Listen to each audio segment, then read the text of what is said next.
Paul Miller, Steve Hassinger here with you on game number 2. That was a very quick turnaround, so I apologize that we missed that first out there. The Knights did get that first out with a ground ball to Terrell Smith-Cole. No, actually they didn't. Well, I apologize, Steve. I'm trying to do 15 things yes, at once. Yes, you are. I know, but it was a ground ball between third and short. Shortstop made a good play and a good throw, but just a little bit late. Well, I'm going to let you go ahead and take care of some of the commentary while I'm trying to get this game up and running. So Sam Royer is on the mound here in game 2 for the Knights. This is his second appearance on the season. He pitched 1 inning, gave up 2 unearned runs, no hits, 1 walk.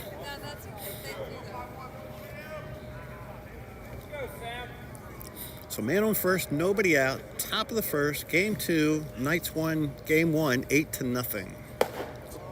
Big swing and a miss. So that's the first out.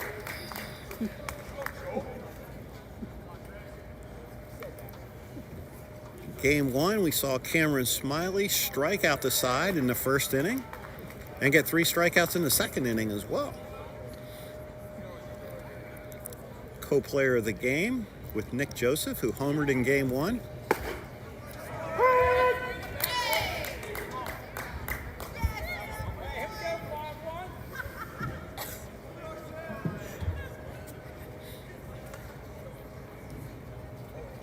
Runner taking a relatively short lead on first there, but that ball is down the right field line. It's going to fall in for a hit. Cleanly fielded and thrown back in, so first and second with 1 out.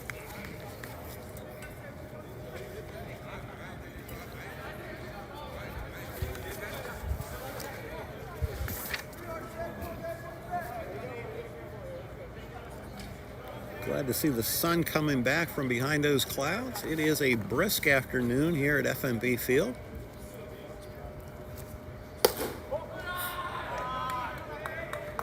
New sod on the field. Looks beautiful on this crisp, technically winter day yet. Spring right around the corner.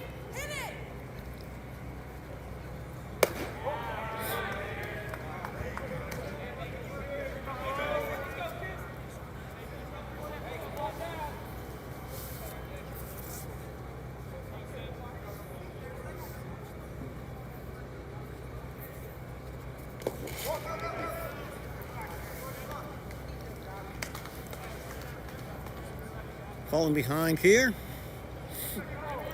3-1 now. Big pitch coming up for Sam here. He doesn't want to load the bases.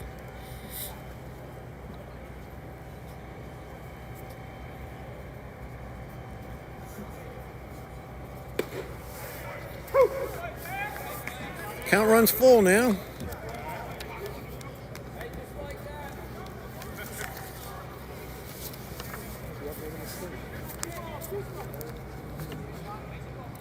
Let's see if he starts the runners here.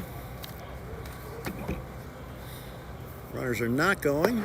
And it's low and outside, and the bases are loaded with 1 out here in the first. In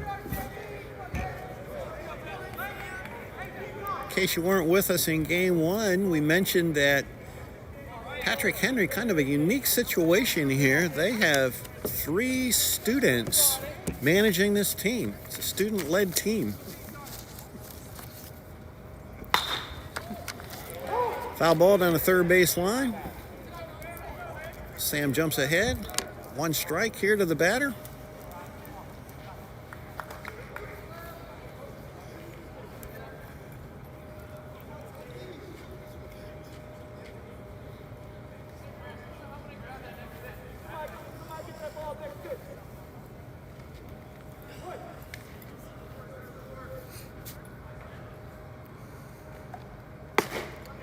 Yeah, good pitch there to jump ahead. 2 strikes on the batter. Well, on the bright side, Steve, as you mentioned, that sun came out, and as we look at the flags out in center field, limited breeze, which is good because, unfortunately, my hands are starting to lose feeling. And a big swing and a miss there, so that's a big second out. Let's see if Royer can get out of this without giving up a run. Patrick Henry got shut out in game 1, 8-0.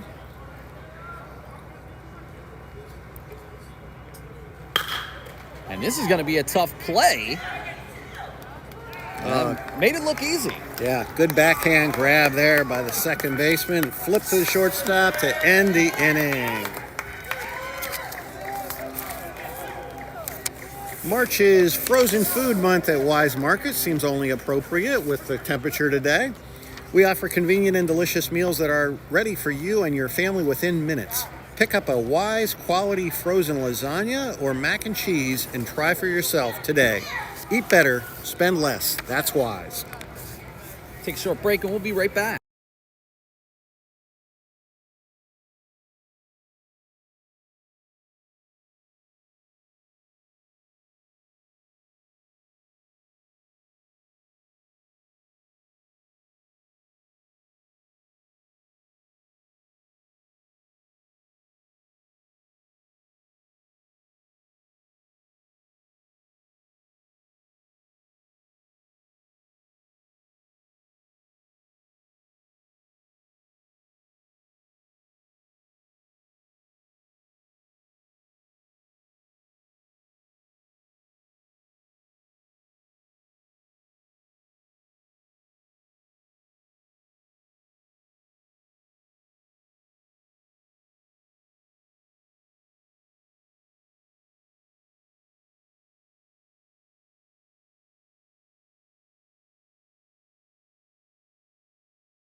Back here with you, game 2. Central Penn won game 1, 8-0 in 6 innings. We are here in game 2, Royer on the mound, and we are going to see some different faces here in the second game. Steve, of course, Wilson will lead off. Terrell Smith-Cole, McCoy, Joseph, McCahan, Thomas, Boyd, Kaufman, and Reyes. Pretty incredible lineup when you've got Gabe Kaufman hitting 8th. Which goes to show that, you know, if you kind of match all of the prime returners and the new faces, putting that lineup together is going to be really dynamic in some of these big games. I will point out, this Friday, the Knights take on Christenham for a 2 and 4. Sunday will be a noon start time against Penn State Fayette. And then next Wednesday, 1 week from today, Williamson trade. So we'll have some ESAC challengers here as Wilson gives it a ride. This is going to be a tough play as the second baseman. Yeah, that was just misplayed. But I think he's going to be out, and he is. Again, ill-advised to try to take that second base, and it's not like, even though the second baseman was out there, the shortstop was covering the bag, Steve. Yeah, that was just a bad base running error there by Wilson, and he's the freshman, so he'll learn, but he got a break there with that ball just falling in between the three fielders there, but should have stayed at first. Get that leadoff batter on. It's going to come straight back. And normally I might not give a nod to maybe the first base coach should have told him to hold up. But, of course, the first base coach, Owen Zell. And we just got done saying amazing things about him in the first game. So we'll give him a pass on this one.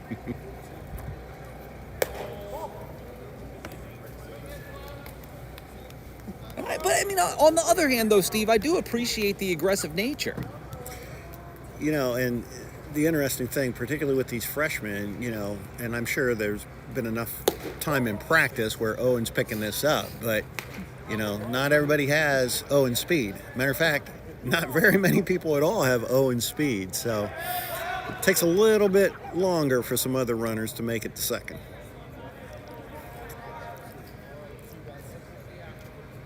And Smith Cole comes up empty. Slemmer, the pitcher here for Patrick Henry. Valiant effort and had a lot of traffic, just couldn't push any runners across the home plate.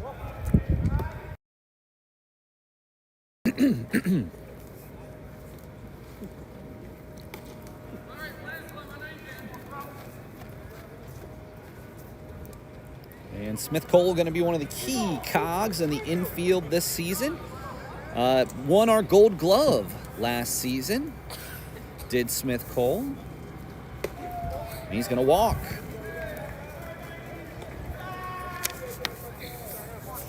McCoy hitting third here. And McCoy 1 for 2 with 2 walks. And it's, again, very odd to say this, but we pointed out earlier, even though only 2 games, Tanner McCoy leading the entire USCAA in batting average. That 1 for 2 is actually going to bring his average down.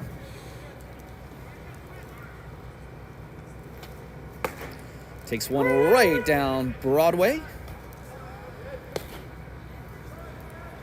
You have to wonder, Steve, especially with the problems on the base paths in terms of throwing out runners, why Smith Cole hasn't already tried to go. I think it's just a matter of time here until he takes off for second. That was one thing we definitely saw in the first game is that, and of course I'm not trying to be critical here of Kozowski. I think he did a pretty darn good job defensively behind the plate. It was just, and there he goes. Yeah, that ball just got away from him there. Big swing by McCoy, no contact. So runner in scoring position now. 1 out.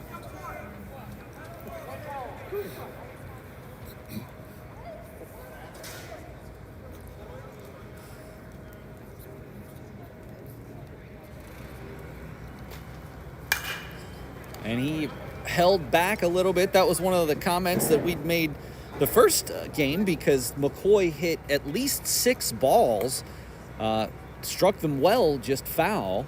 And so the very next at bat, he took it the opposite way, and going the opposite way there as well. So making some adjustments in game. Yeah, I pitched him inside a lot in game 1. Straight back, that's 2 strikes on McCoy.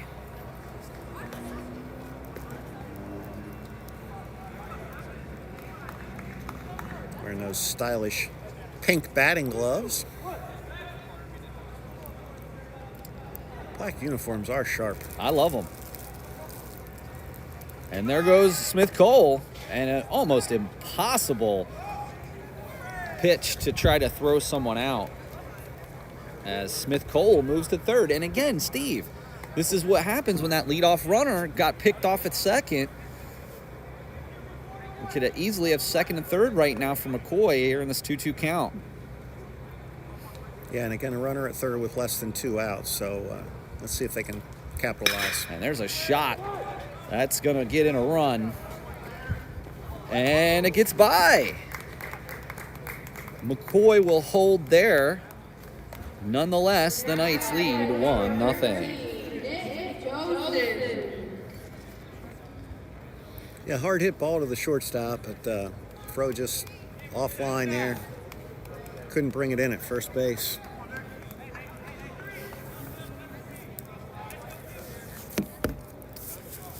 Knights lead 1-0 on the McCoy RBI. Joseph with that long home run to the cheap seats out there in game 1. That was impressive. Allowed me to work on my home run call, Steve. And it feels like the wind might be blowing in a little bit now. Not real strong, though.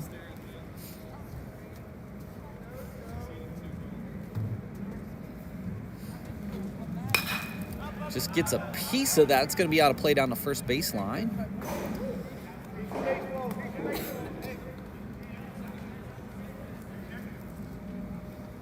Well, on the bright side, if you've looked at the weather forecast, it's not going to be anywhere near this cold this weekend.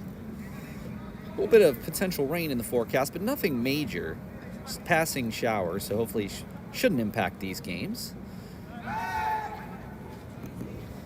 McCoy dancing off of first, but doesn't warrant a throw.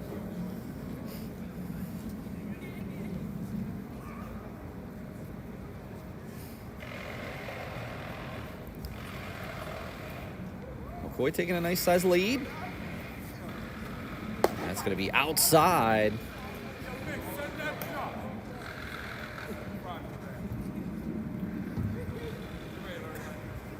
Loved the shoes that Joseph is wearing. Certainly matches the outfit. Got to accessorize with the shoes, Steve. And it doesn't look like they've gotten dirty at all.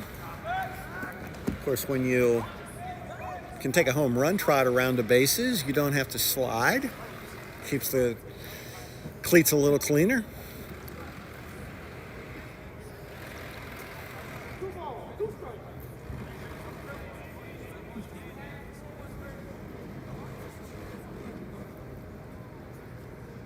Another healthy lead for McCoy. It's going to be outside. They're going to try to pick him off back at first base, and the ball gets into right field, but McCoy can't advance. And again, after the out made at second with no one out, I appreciate McCoy not trying to go there. Yeah, he had to dive back in there, so by the time he got up and saw that the ball was down the right field line, the right fielder did a good job of backing it up.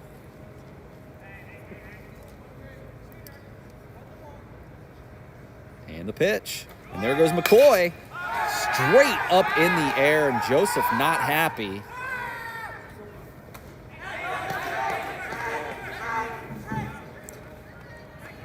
I don't know if Tanner just lost track of the outs there or what, but he took off and never looked back. So a double play ends the inning. That was very strange, Steve. It was very strange. Nonetheless, the Knights do add a run in the first and lead 1-0. With Weis to go online, Weis Markets will do the shopping for you. Shop for your favorite products online or on our app anytime and anywhere. Then choose to pick up your groceries curbside or have them delivered to your house. Eat better, spend less. That's why. And of course, I want to give another esteemed thank you to Weis Markets for being our full season sponsor for Central Penn Knights men's and women's basketball and baseball. So of course, Knights fans out there, you'll be hearing plenty about what Weis has to offer.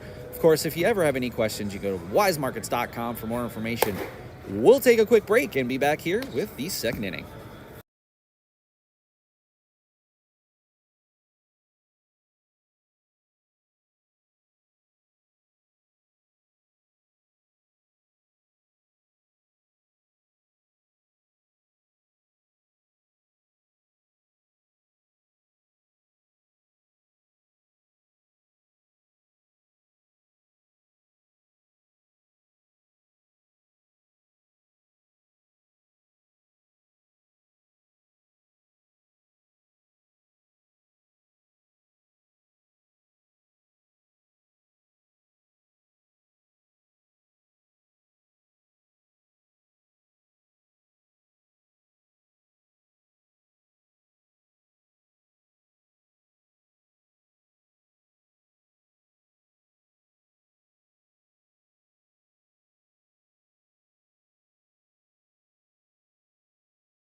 Back here with you, Paul Miller, Steve Hassinger.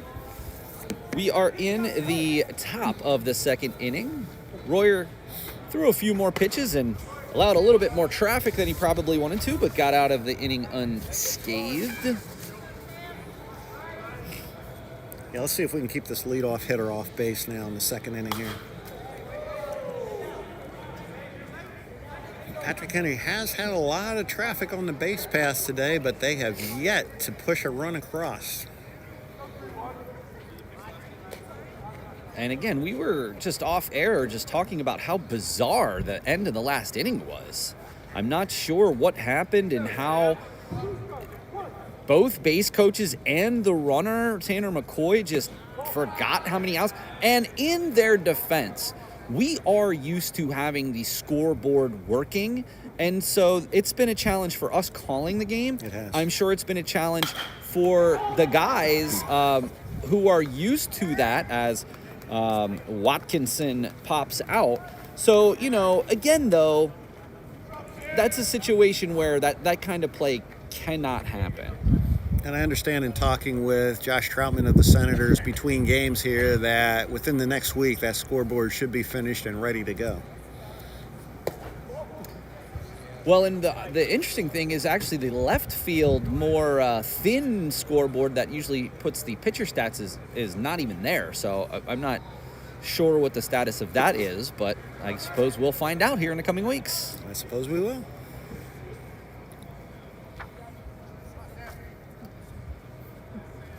Royer seems to be locating well here in the second inning. A defensive swing there by Munson. Unfortunately, there's only really two things you think of when you hear the name Munson. Either Thurman Munson or Roy Munson. You Kingpin fans out there will know what I'm talking about.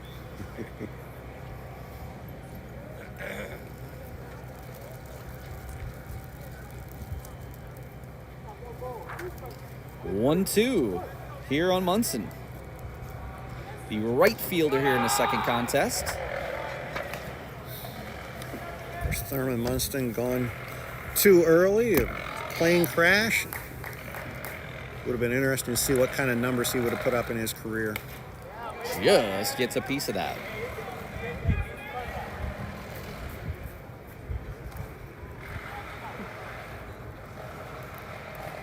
One nothing here on the home opener as the Knights take on Patrick Henry. Batter still shaking that top hand, that right hand. Well, I'll tell you, Steve, I was out golfing last week, and my left hand was stung the entire time right down Broadway there. And I don't know if the Knights were trying to come in with 3 outs, but, guys, there's only 2.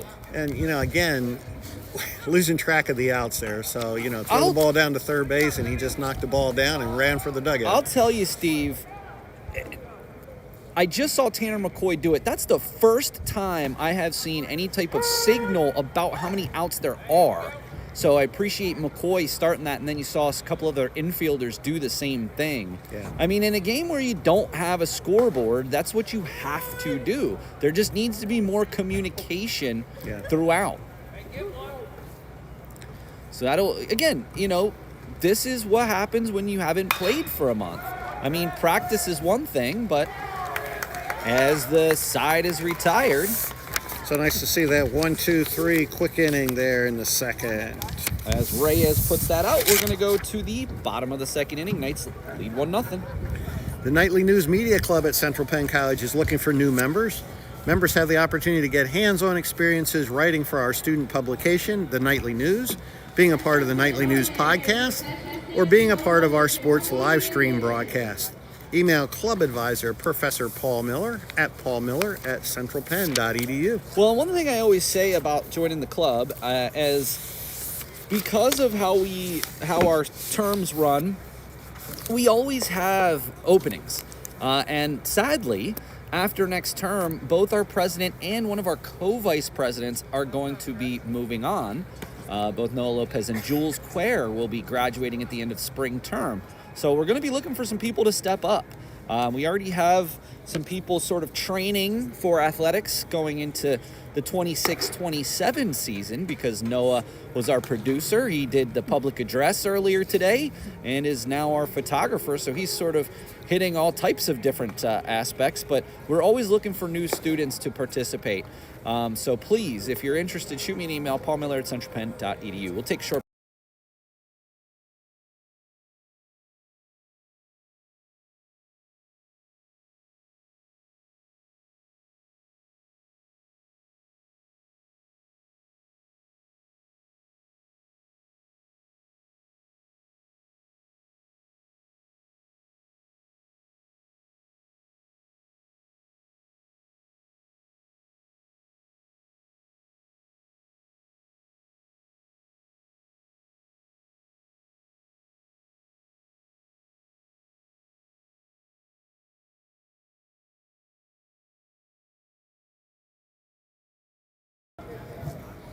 Back here with you, Paul Miller, Steve Hassinger. We're going to the bottom of the second inning.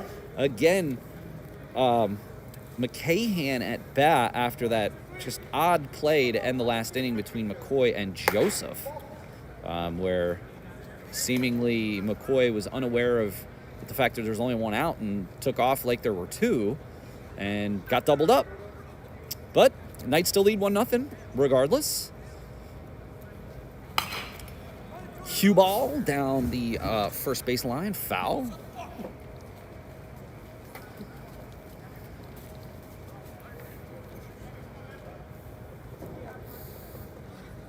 I was just about to comment how I didn't see a first base coach, and then as soon as I was about to say that, Owen runs out of the dugout. Well, and in fairness, of course, Steve and I, we are analysts, meaning that we do get when we are asked to be critical of both teams. And if nothing else, I think Coach Stevens has plenty of fodder to keep the guys. And that's a shot down third, and this is going to be a really, really tough play. Pulls him off the bag, and that'll be a base hit. I think Coach Stevens will have plenty of things to talk about at practice tomorrow, getting ready for the big ESAC conference game on Friday. Yeah, he will, and I know the team is fired up and maybe looking ahead a little bit to that ESAC opener, but there will be plenty of things to work on. That was a good play there by the third baseman to make that backhand stop down the line and keep it to a single. Just couldn't make that throw to first in time. Thomas did get his first base hit of the year, but I would imagine would probably be hoping to get a little bit more positive strides here. Again, it's so tough because, again, it's been over a month since the Knights have laced them up, as they say. Well, and of course, Paul, you can say, well, yeah, but, they've had practice time. Well, practice time has been tough also with the rain Indeed. and the snow and the ice. And though I do know that they are practicing at an indoor facility, but again, that's not the same as that's actually right. playing Yep.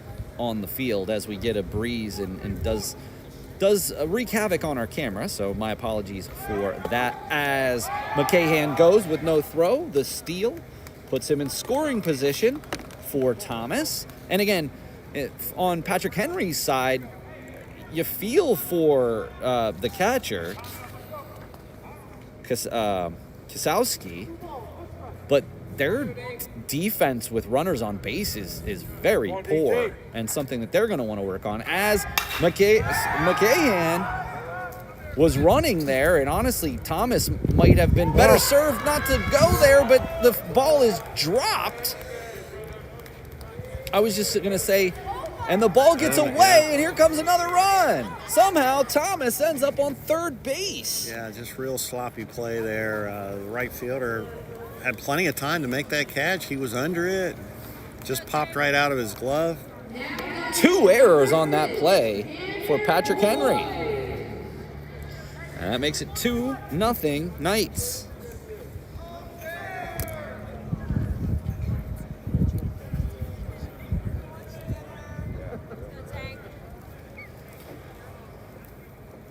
And David Thomas was at third. Yeah, I was saying essentially McCahan was halfway down the line before the pitcher really even threw the ball. So I was actually kind of wondering why Thomas offered at that pitch.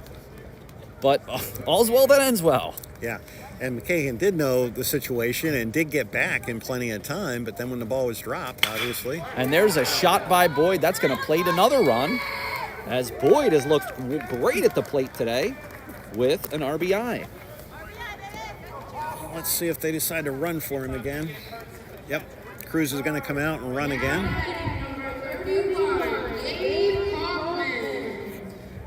Interesting to see Kaufman in the 8-hole for a guy who pretty much always hit 4 or 5 last season. 1 for 6 so far this year coming into the game.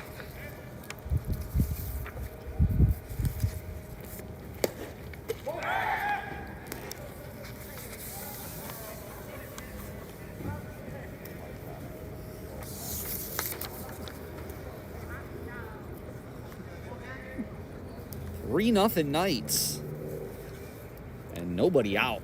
Kaufman last year, Paul hit .330 with a .448 on base percentage, 4 home runs, 33 RBIs. And Boyd with a quick steal, which, was Cruz, the courtesy runner.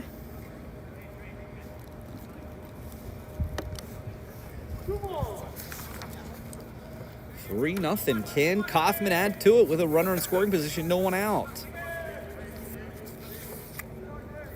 Huge gap on the right side if Kaufman could go through there.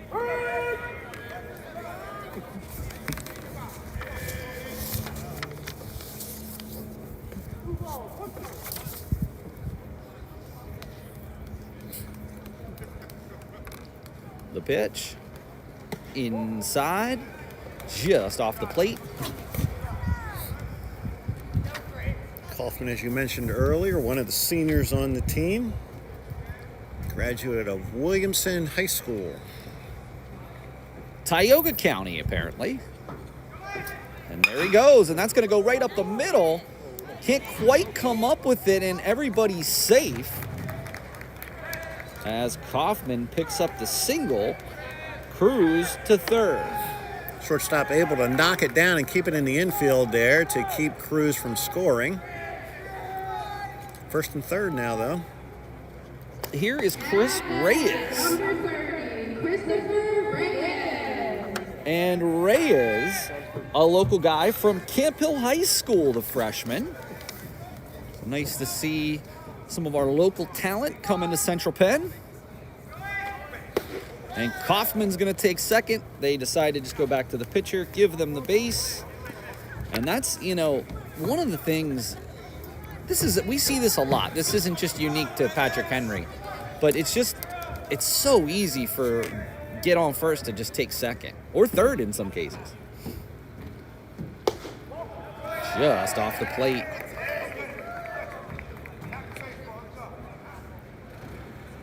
Yeah, and a big difference with second and third as opposed to first and third. You take that double play out and you have 2 runners in scoring position where a base hit is going to score 2 runs now instead of 1. Big cut. And Reyes is one of those lefties. We'd said about how essentially the big boppers for the Knights are all righties, of course, other than Tanner Boyd. So nice to see another guy that's a lefty here. Losing that lefty bat from Owen Zell is always a challenge. Very dangerous trying to pick off at third, because most likely they're not going to be stealing home, and the odds that it gets by are too high. Yeah, and he didn't go over there real hard. He kind of lobbed it over there just to keep him close. Big cut. Reyes down on strikes. So McCahan started off the inning with a single and scored. Thomas also scored on basically 2 errors, got him to third and was then brought home on the Boyd single. Cruz came in, took second, took third. Kaufman took second, got to third on the Kaufman single. Kaufman stole second. Reyes struck out. There's 1 down, 2 runs in, and second and third for Wilson. Just off the plate. I know that was one that slammer wanted. If you're not able to make it out today, come on out Friday afternoon. Take an early Friday afternoon off, and our game's at 2 o'clock, supposed to be in the mid to high 50s. Into the 70s on Sunday for the noon first pitch. Noon and 2. If it's any indication, that second game might be a little further back. It just kind of depends on the timing of the first game, and there's usually about a 20 to 25 minute break between contests. Another good stop there by the catcher.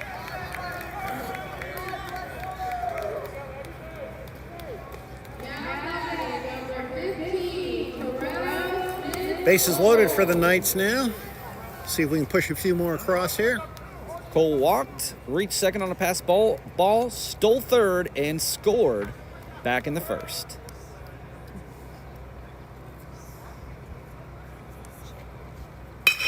And there you go.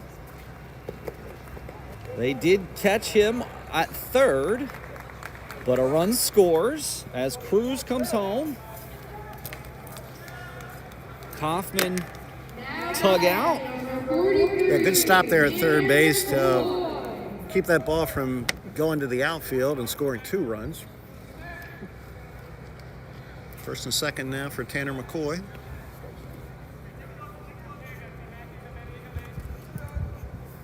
And what can McCoy do here? Trying to keep him close at second. I mean, I suppose with the problems throwing out runners, I guess the pickoff attempts is essentially one of the few things you can do. And there he goes. The bluff there didn't quite pull the... I mean, I guess the question is, why are you going to bluff if you're not going to go? Didn't feel like it was his pitch, I guess.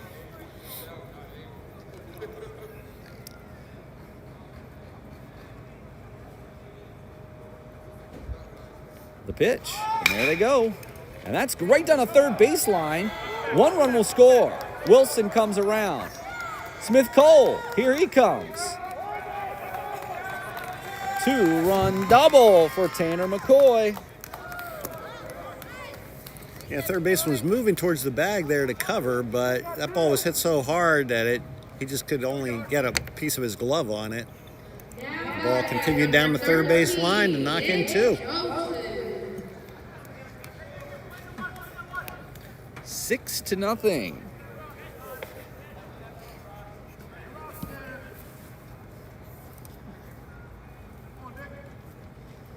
McCahan, Thomas, Cruz, Wilson, and Smith Cole all scored.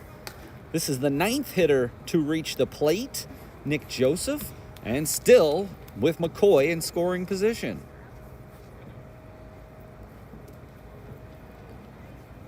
The pitch. Big cut from Joseph, looking for the Ollie's cheap seats. Although, in fairness, Steve, I noticed that the banner's not up yet. It is not. Still have some time, just under a month until the Senators start. Of course, we always like to thank the Harrisburg Senators for allowing the Knights baseball over here on the City Island at FNB Field. You can always go to senatorsbaseball.com to check out more information about the upcoming Senators season. Come on over and catch a game. You know, I really hope that is the Ollie's cheap seats again and that I didn't give them an undue plug here. It's been the Ollie's cheap seats since this stadium has been renovated, so I would imagine so. Of course, you know, we don't ever want to just assume. On the passed ball as McCoy now moves to third. You don't suppose if I gave a local coffee shop a plug that they wouldn't bring us some coffee or some hot chocolate or something, huh? I don't know, but I know my battery died in my heated jacket, so I'm starting to get a little chilly. And there's a shot to center. That will drop. That will be another RBI for Joseph on the single. And that will run the score to 7-0. Go Deuce, barrel one up, man. Now batting number 23, Jordan McCahan. So McCahan started this rally with a single, steal, and a score. And still only, well, there's 2 down. Reyes struck out. Kaufman was tug out on his way to third.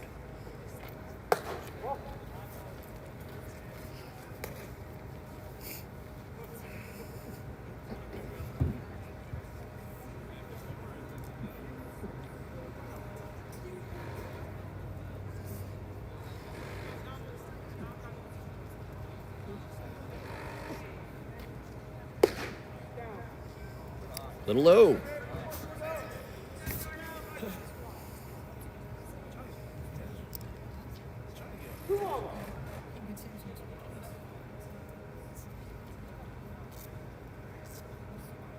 The pitch.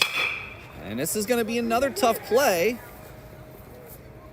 And does get the out at first. Not sure why he didn't just go for the short out at second, but nonetheless, that will retire the side as 10 Knights come to the plate. We will go to the top of the third inning. Knights lead 7-0. Shop for your groceries at Weis Markets and get discounts on fuel for your car. With Weis Rewards program, you can earn 1 point for every dollar spent on participating purchases. When you reach 100 points, you will be able to redeem your points for 10 cents off a gallon. 200 points will get you 20 cents off a gallon, and so on, up to $1 off per gallon of gas. And no time better than right now to use those. Of course, the more money that you spend at Weis, the more you get off of your gas to help ease the price at that pump somewhat. You can always go to, and as I mentioned earlier, the Weis and Enola, always among the cheapest gas prices in the region. So if you're driving by the Wirtsville Road exit, stop on off. They also have a cafe inside as well. So we'll take a short break. We'll be back here with you.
And don't worry.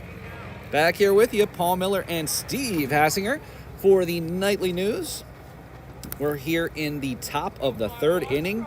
Royer has looked pretty good so far, only allowing 2 base hits, striking out 3 in 2 innings of work, and now has a 7-run cushion.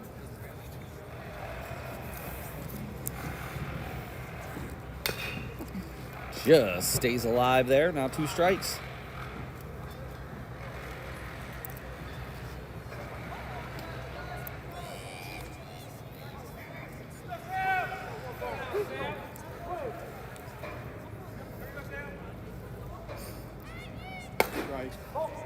Just high for Royer. Looked like he wanted that one. I think he should have got that. ABS system. Straight back at us. Still 2 strikes.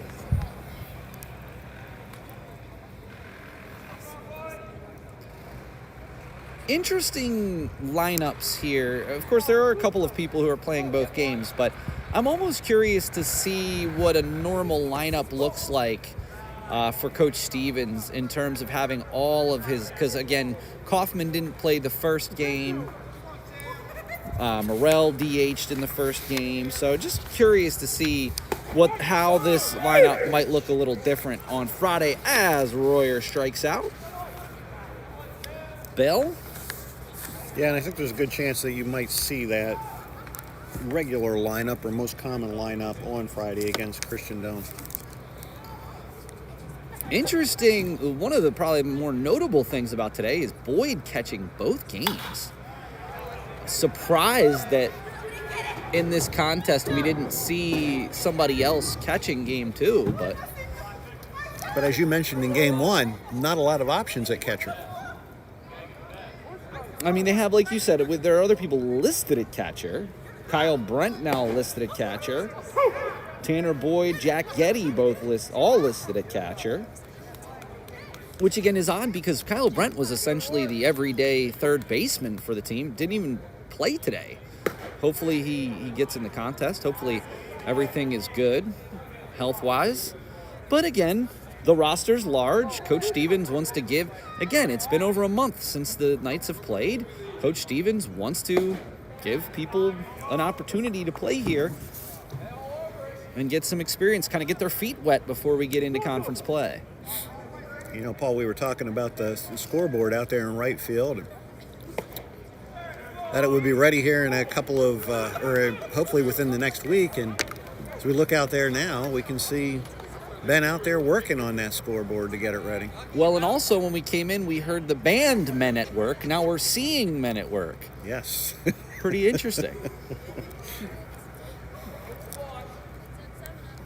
Men at Work has to be one of those bands, the one-hit wonders that we still talk about to this day.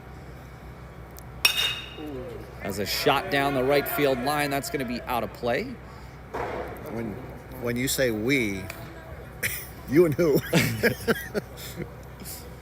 Many people. Okay. The editorial we.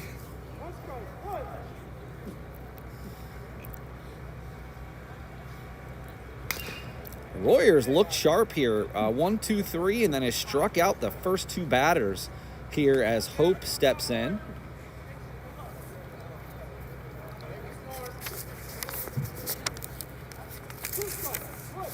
And 1 strike away from striking out the side is Royer. Off the plate.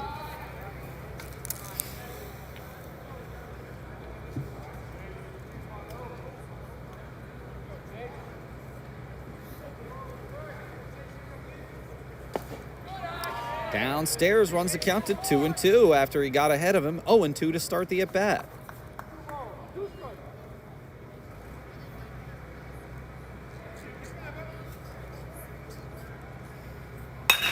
Straight back up the box. Royer can't come up with it. Can Smith Cole get it? The throw is almost in the Knights' dugout, but fortunately, Hope stays where he is, and that was just going to be a tough play no matter what. Yeah, good stop. Not a good throw. Good stop, but he was just in a full spin there and just threw out of control.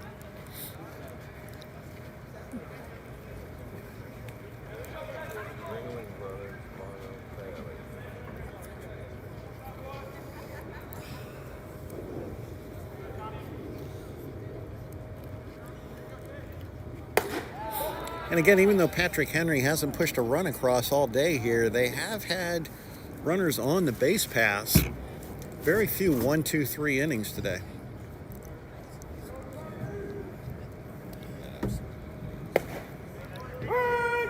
At the knees, good for a strike for Royer. And I will say, Steve, it's good to see Royer. He got out of a jam in the first. He's pitched very well these last 2 innings. These are the type of starts we are going to need from people not named Cameron Smiley on this team this year. If the Knights want to continue their amazing play, you know, we do have an ESAC championship to defend. And of course, now that the guys have gotten the taste of the Small College World Series back there, it's sort of Small College World Series or bust. And they're going to try to go back and get him at first. Can't get him. You have to wonder.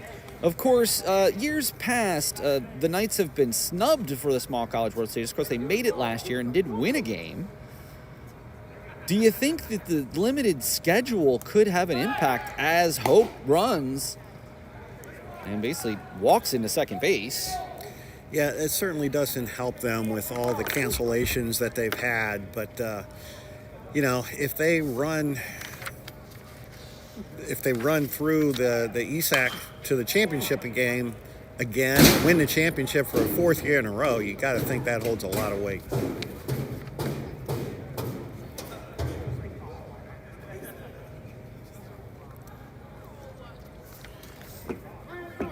Well, just counting the games, not even the postponed games, the Knights are still scheduled for 30 contests. And I want to say they were in the mid to high 30s last year. And who knows, I would imagine at least Manor, that was postponed from last week, would be rescheduled. So, I mean, you're still talking about 32 games, maybe 2 or 3 games less than last season, but I don't know. That's a question for the selection committee, not for us. As Royer went from 0-2 to a walk to field. And I do think the fact that they made it last year and did win a game, as you said, will also help with that. And there's no question, in just private conversations I've had with some players and Coach Stevens, I think that that's fair to say. That they kind of, even though they didn't get a very high seed last year, they opened some people's eyes to the quality of baseball and caliber of baseball that Central Penn plays.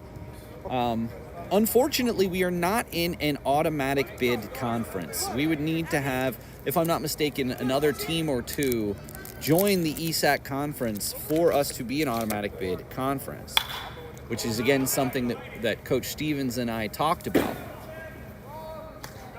And, of course, we're losing a few teams as well.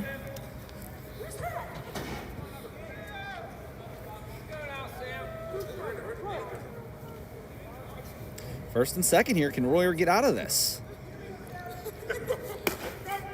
He got him on the outside corner. Strike 3, strikes out the side. And even though they had 2 runners on base, another inning with no runs.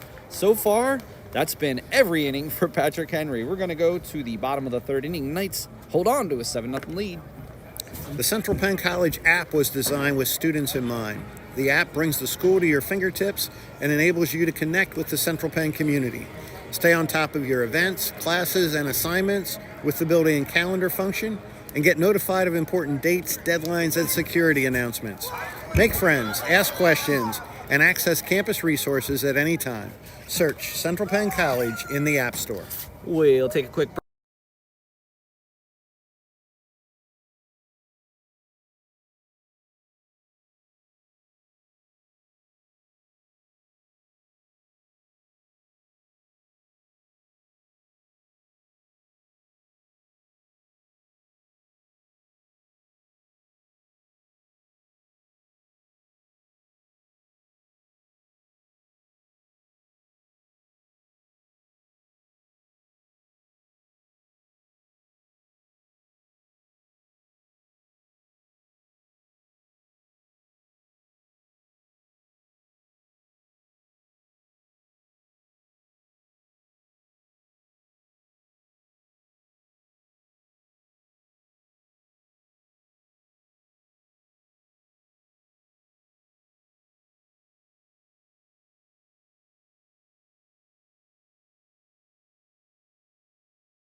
Paul Miller, Steve Hassinger back here with you.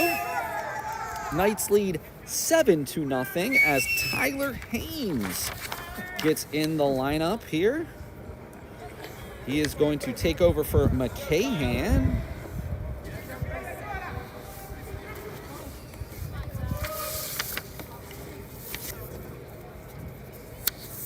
Haynes, one of the freshmen from last year, looking for an opportunity.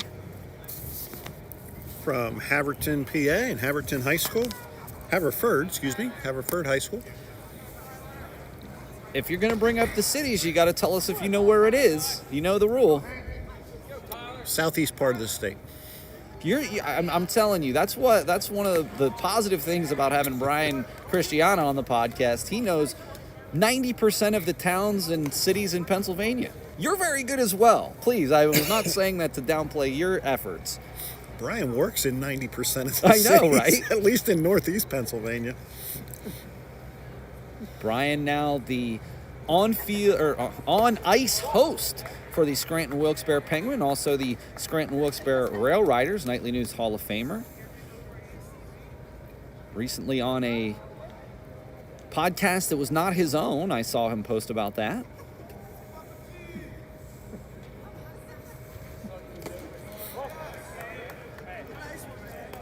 I will say I did get up to see Brian last summer at the Scranton Wilkes-Barre Rail Riders. Beautiful stadium. Have you ever been up there before? I've not. I've been past there many times, but I've not been to a game there. I was highly impressed. And we also got to meet Jaleel White from Family Matters. I do remember you talking about that.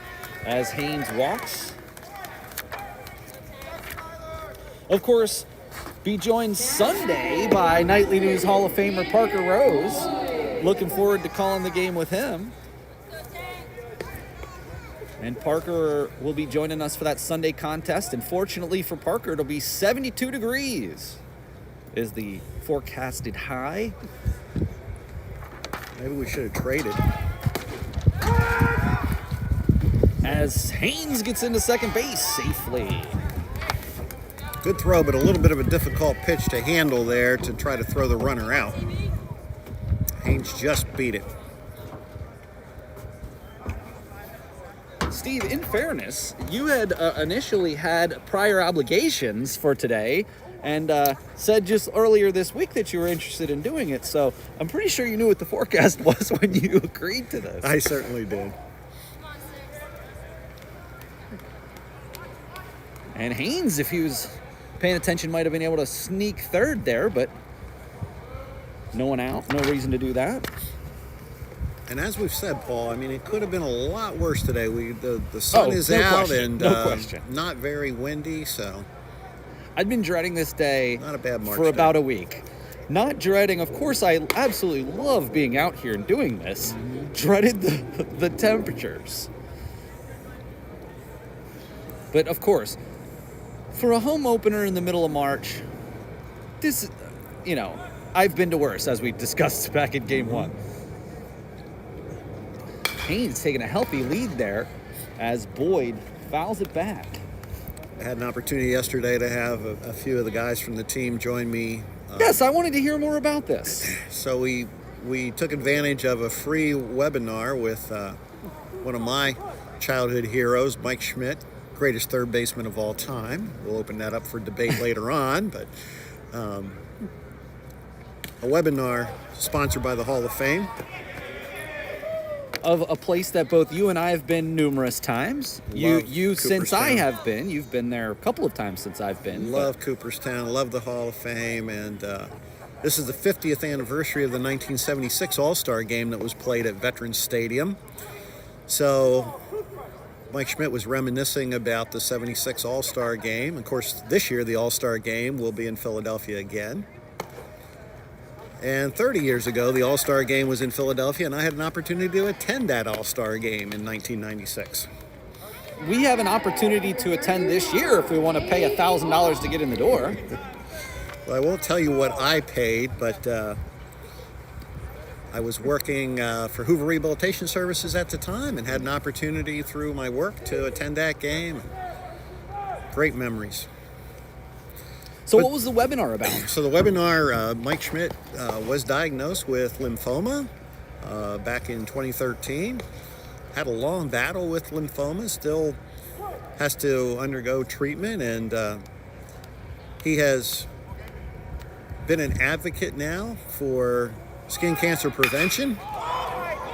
Just foul.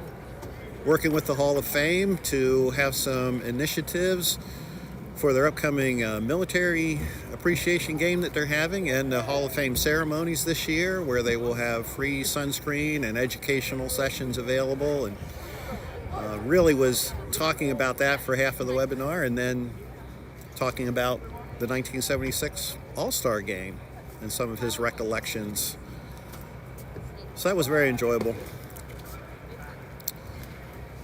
But we were joking around, the guys and I were joking around that you didn't want to hit too many balls off the end of the bat today, because you would definitely be feeling that through your hands and up through your arms, probably. I saw Weston Campbell earlier only had one batting glove on, and I know Owen Zell was notorious for never wearing batting gloves. And right back up the middle, Gabe Kaufman, 1 run in. And here comes 2. Cruz scores the second run and a 2-run single. Yeah, nice swing, nice piece of hitting there by Gabe, just going right back up the middle with that ball. Pitcher couldn't knock it down.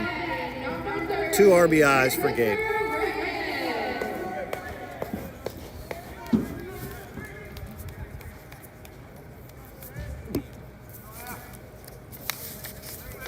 So 2 for 2 is Gabe Kaufman today with 2 RBI.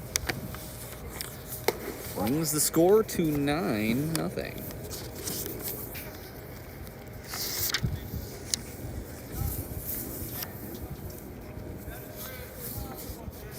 Pleasure to be here with you. Glad that you're joining us here for Knights baseball. Another season of Knights baseball here with the Nightly News. Again, I'll be here with Steve and with Parker throughout the season. And maybe, you never know, who might stop by and hop on for a half inning or so.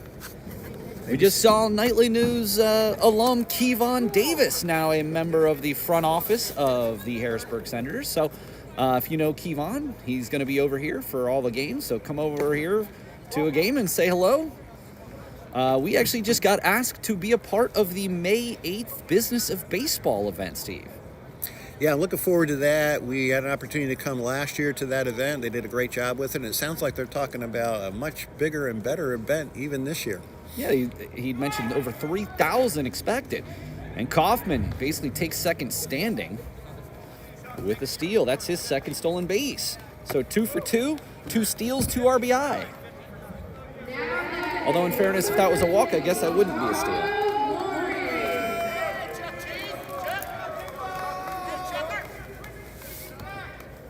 This is going to be a pinch hitter, number 50, Charles Lawrence.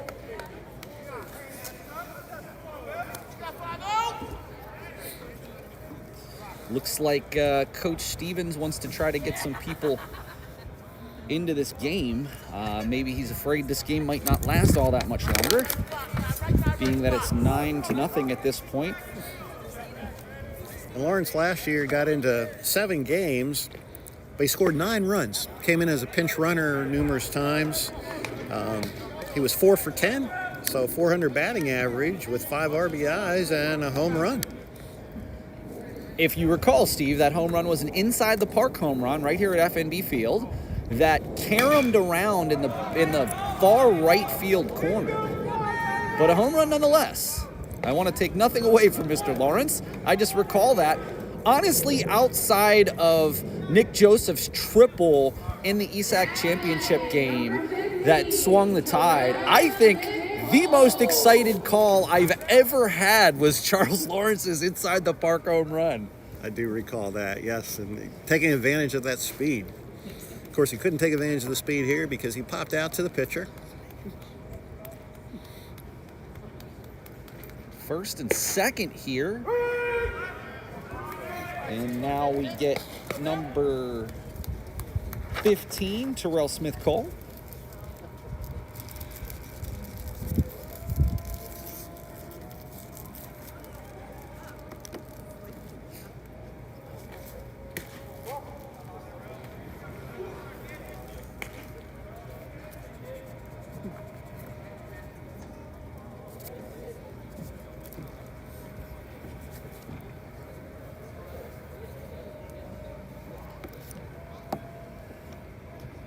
Smith-Cole walked and scored, reached on a fielder's choice and scored, so he scored 2 of the Knights' 9 runs here today. And just so happy that that sun has not gone behind the bleachers up to our right, because when that happens, it's going to cool down in a hurry. And we may need a 5-inning game to prevent that from happening. The pitch, high and upstairs, and then they're about to load the bases for the USCAA batting average leader. I'm going to say that as long as it continues to be true. And I'm sure Tanner will appreciate that. He'll probably keep this tape for a while.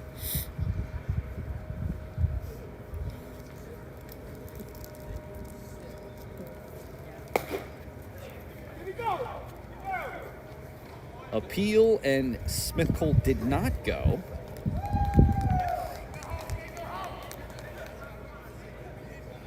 And with only 2 umpires here, you know, it's a tough place to call that from, over near shortstop. But it didn't look like he went. Little low, Smith Cole walks, so he's reached base 3 consecutive times and scored twice. And I tell you, the last thing you want to do is walk the person right before Tanner McCoy. Now McCoy comes up, double. He scored a run in the last inning, 2 RBI.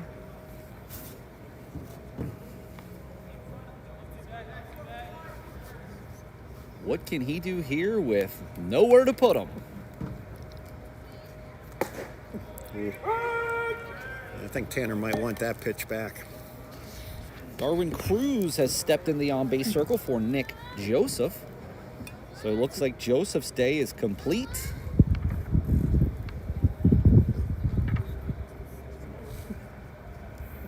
The pitch, and there's another one laced, but foul. That's got to be 7 or 8 that he's hit hard down that left field line. Foul.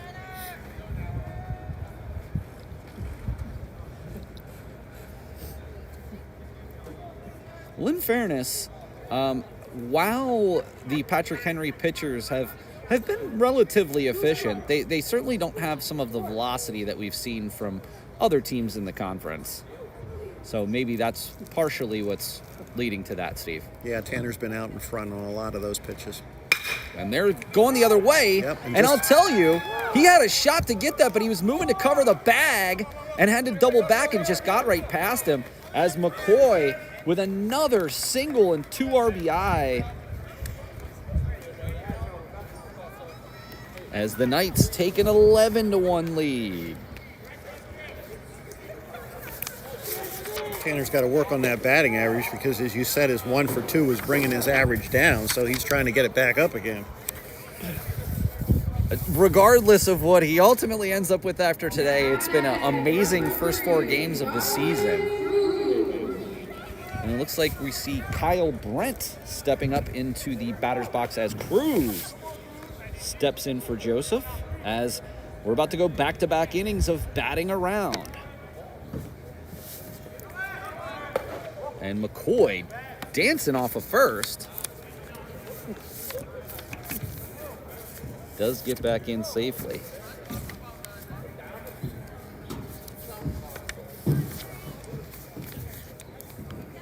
Used to seeing Cruz on the base paths. Haven't seen him hit all that much. Also pitches, at least did last year.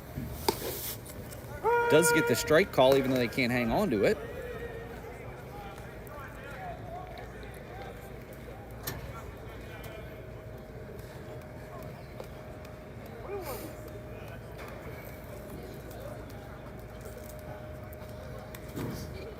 And McCoy taking a big lead, and there he goes.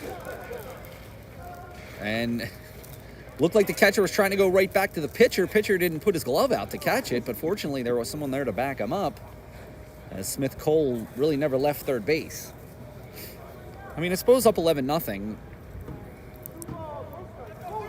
You don't want to run into an out at home.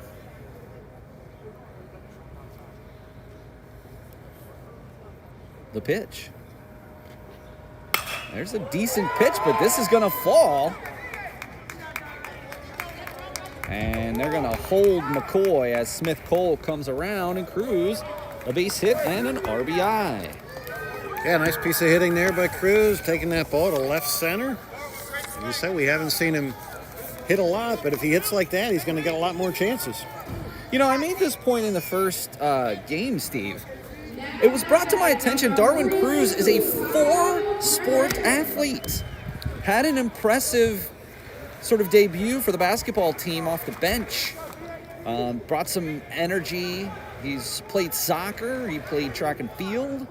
Again, Arsenio Humphrey is going to be doing a piece on Cruz, hopefully before the beginning of next term, as Brent off the end of the bat and somehow knocks it down, and Brent legs out. McCoy scores from third. What a play.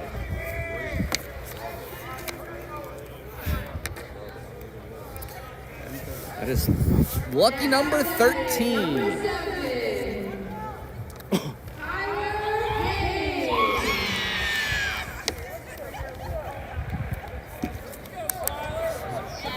Tyler's got his cheering section over here, obviously.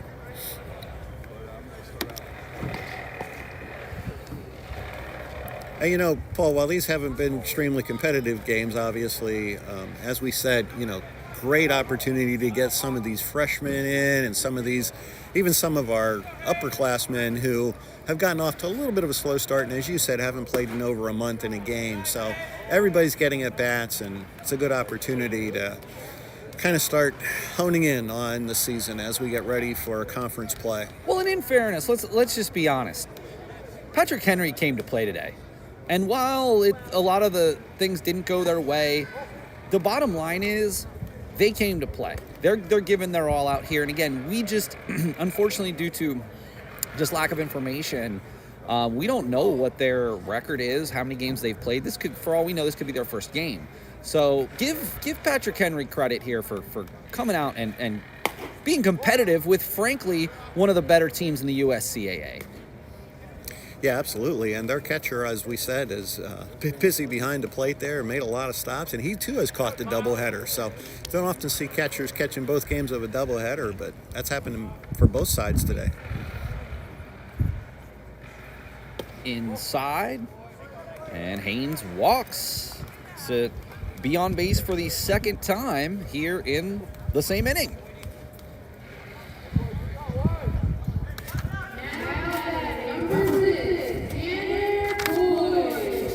Boyd back up. These are always the innings that mess up the old scorecard when you have multiple innings of the Knights batting around. That's why I let you keep score, Paul. Well, I'm glad that nobody relies on. I only keep score for myself. If people relied on my scorekeeping, I don't know if they'd be able to read it very well. It's a lost art. It really is. You're right. And Boyd, and he can't come up with it at first. Can they get him? No, they cannot. And that's run number 14. Brent thought about coming home, decided against it. And again, I'm always kind of foggy a little bit on the walk-off rules, but I believe if they score a 15th run here, that would do the trick. And Kaufman.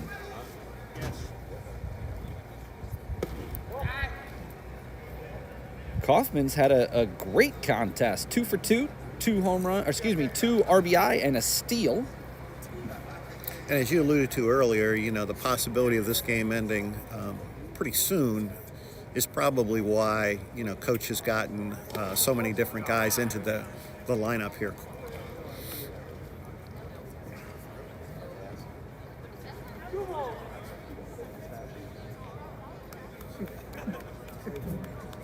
Base is loaded.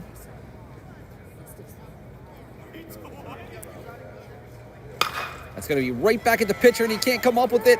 That will get the job done. And here comes Haynes. And that's 16-0. Another 2 RBI for Gabe Kaufman. 5 on the day. 4. 3 for 3.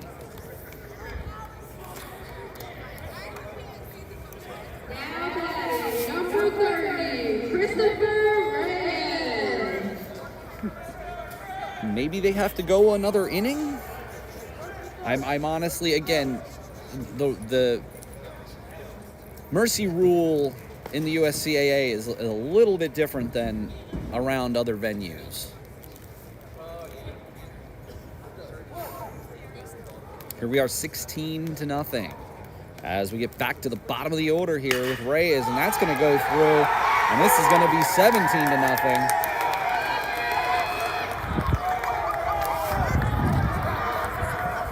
And that was Reyes' first hit. Yeah, and if nothing else, Paul, here, this should really help to boost the confidence of some of these Central Penn hitters. Well, and not, of course, the entire team, but also some of these individuals, as you mentioned, that may not have played this season or may not have had that much of an opportunity thus far.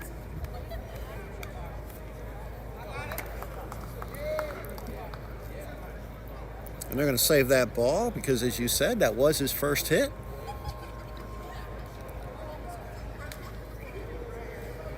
Again, from Camp Hill, Chris Reyes from Camp Hill High School. Interestingly enough, Steve, here's a little nugget of trivia. Camp Hill High School is where we play. I'm the commissioner of the senior league of the Camp Hill Challenger Baseball League. We play our games on Camp Hill High School field. There you go. Tremendous league there with the Challenger Baseball. And I will say Central Penn Knights have had a tradition of coming out and assisting. Kevon Davis, Dalton Kohler have come out in the past. Cam Smiley came out last year on several occasions and was wonderful with the players. So we appreciate the Knights' continued involvement with what we have going on in Challenger Baseball. And it looks like we're going to have another pitcher here. This will be Ziemnick.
Back here with you.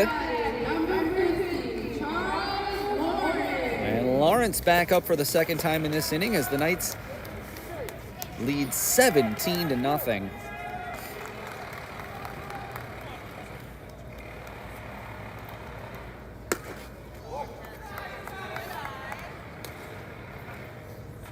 Outside to Lawrence.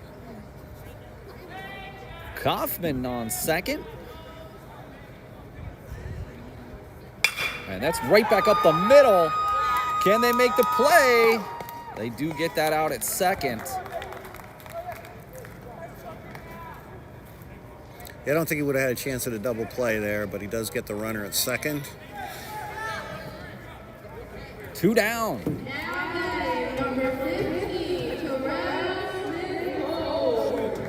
So Smith Cole,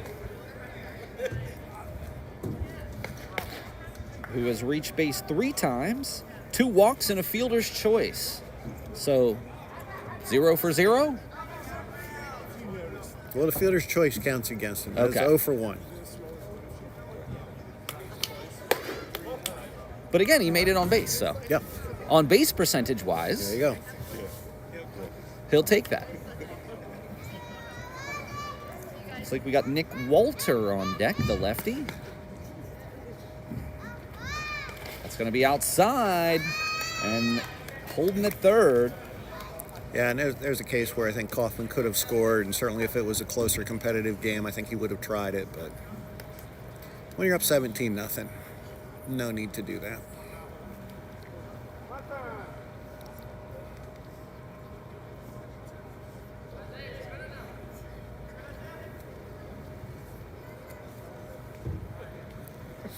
Checking to see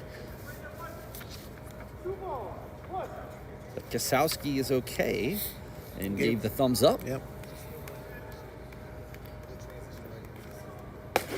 Right down Broadway, Smith Cole lets it go.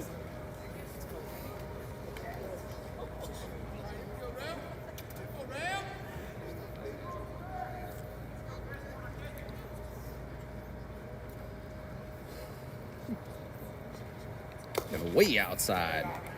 Smith Cole lays off.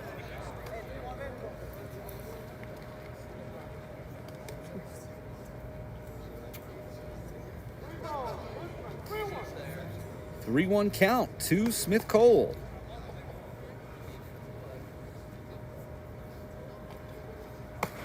And does get the call on the outside corner.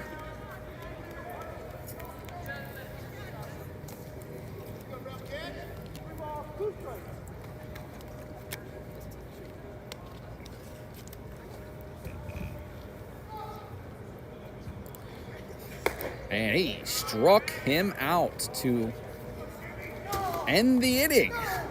That was a long inning, Paul. Maybe one of the longest ever. All right, we're going to go to the, I guess, top of the fourth as the Knights lead 17-0. Certainly looks like it. So save the date for Friday, May 29th at 6 p.m. as the CPC Film Series returns for the spring term. Nightly News Hall of Famer Dylan Bowman and recent graduate Nick Hogan will present a special triple feature of their independent films. More information will be announced at the beginning of the spring term. Save the date for May 29th for this unique event, and that is not only for students, faculty, and staff, but anybody from the public can come out. Open to the community, free event. Come on out. We'd really like to see you. And this is something that's, we talked about this earlier, but this is really special because these are two alumni members who have an opportunity to screen their own films. And it's going to be something you've never seen before. So, again, I encourage you to save the date, and we will be talking much more about that here in the coming weeks. Of course, we're here in finals week. And then we'll have a little bit of a break. Of course, if you are on break and have a little extra time, don't forget, we'll be out here Friday night. That can be your celebration for the term being over. We'll be here Sunday afternoon, and we'll be here next Wednesday with warmer temperatures. Promise? I certainly hope so. It's been okay, but we're now to the point where it's starting to really, really cool off. The sun is going to be behind the stands there in the next 2 or 3 minutes. Well, and if not, it's already behind a cloud, so we've pretty much lost the sun at this point. But again, for what we thought we were walking into, I think we did pretty well.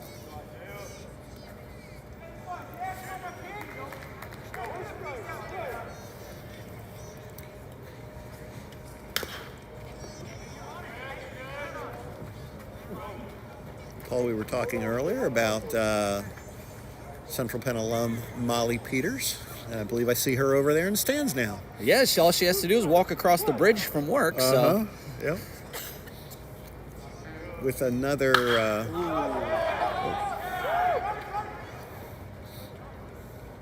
Good catch there by Cruz in center. Molly there with former Knights player Hunter Finke, I believe.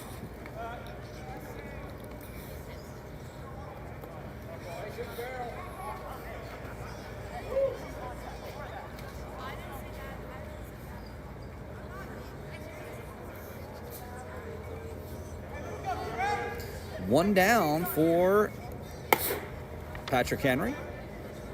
Royer's still in there dealing.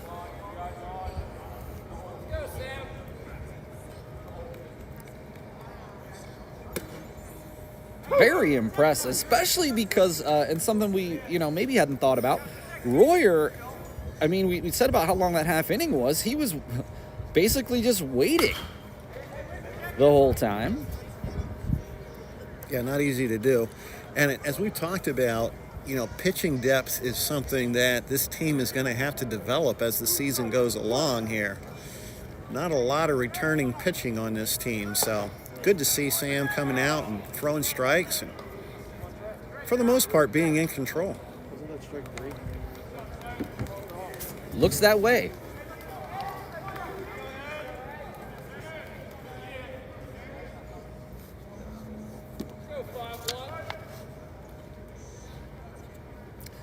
And Royer deals the strike.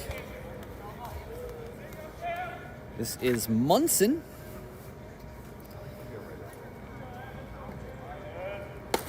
Big cut. Quickly 2 strikes.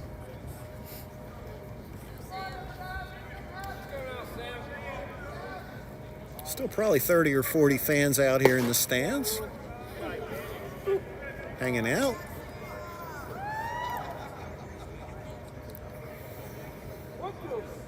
One ball, 2 strikes as Royer looks for another strikeout, and he got it. That's the ball game. Well, that is going to do it. The Knights with a very convincing sweep. Pretty much, again, we talked about this. A lot of traffic on the base paths for Patrick Henry. Couldn't push any across. But, I mean, pitching-wise, Royer and Smiley both looked great.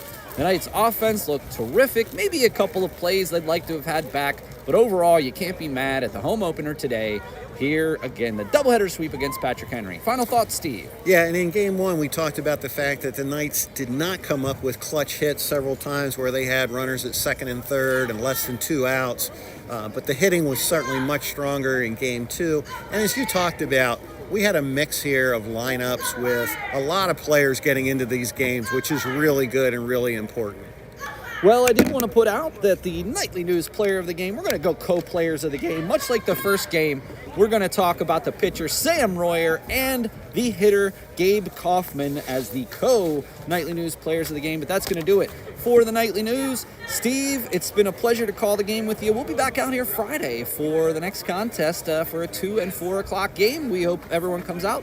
But, Steve, I look forward to seeing you then. Sounds good. I look forward to being out here again. All right, that's going to do it for this broadcast. I want to thank Steve Hassinger for joining me here as my color commentator.